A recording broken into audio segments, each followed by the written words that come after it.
I want to turn our attention now to some properties of limits, which I have here in this big blue table. Now, some of these, we've got 8 of them, which is a lot, and some of these look, they might look pretty complicated, and it might feel a little bit overwhelming. Don't worry too much here. I'm not going to ask you to memorize these, but I do want you to see how they're applied here in this example, and then in the next video, we're going to get a shortcut that allows us to speed up the process of evaluating limits so that we don't have to rely on these limit properties quite so heavily.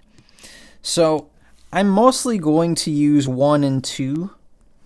My goal here in applying these limit properties is to break down a limit statement as much as I possibly can. I want to have what's inside of the limit be as simple as possible. So what all of these properties allow us to do is it allows us to evaluate limits of algebraic equations without relying on their graphs. It's very cool. So in this example, I want to evaluate the limit as x approaches 2 of x squared plus 4x minus 5. So if I wanted to evaluate limits using all of these limit properties, the first one I'd actually use is kind of a combination of 3 and 4.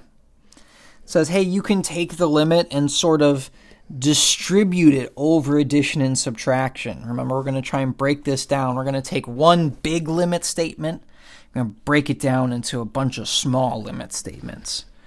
So I'm going to take this limit statement and apply it to x squared, to 4x, and to 5. So I'll have limit as x approaches 2 of x squared plus limit as x approaches 2 of 4x minus limit as x approaches 2 of 5. So there's my first step. Now I want what's inside to end up, I kind of highlighted 1 and 2 here. I want what's inside of my limit to either be a constant or just x. And if I can get that, then I can start to evaluate this limit. So the first thing I need to do with this term right here is I need to carry this limit inside of this exponent. That exponent is causing somewhat of a problem for me. So I'm just going to carry that limit inside of the exponent. And the way that would look is it would look like limit as x approaches 2 of x squared. So now I have the x all by itself in the limit, which is exactly what I want. So I'm going to come back to that in the next step.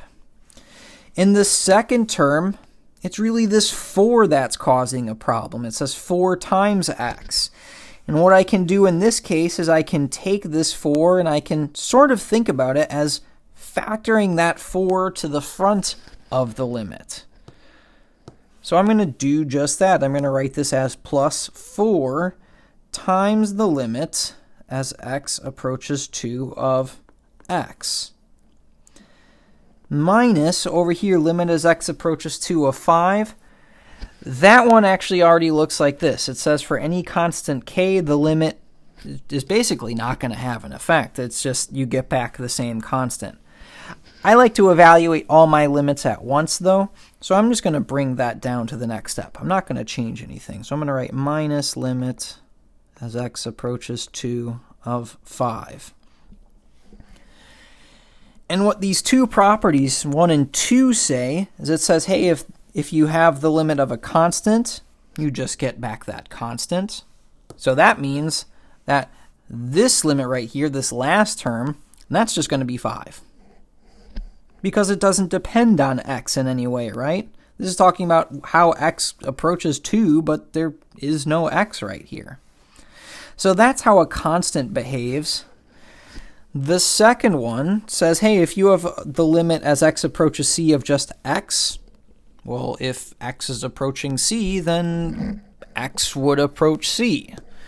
So that means that this limit right here will be, in this case, 2, because that's the x value that we're approaching. So rather than limit as x approaches 2 of x squared, we're simply going to have 2 squared. We're We're going to use that same property right here as well. So we're going to write that as plus 4 times, well, limit as x approaches 2 of x. Excuse me, limit as x approaches 2 of x is just 2. And then minus 5.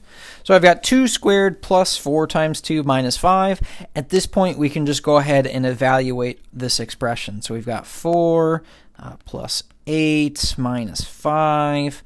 4 plus 8, that would be 12. Minus 5 is 7. Here is our limit.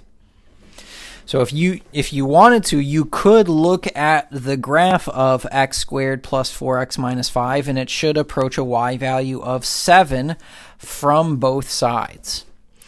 In the next video, I'm going to show you a shortcut so that it speeds up this process of evaluating limits, because having to break this down into as small a pieces as possible, here we had 4 steps, it can be pretty tedious here. So we're going to talk about how we can speed that process up.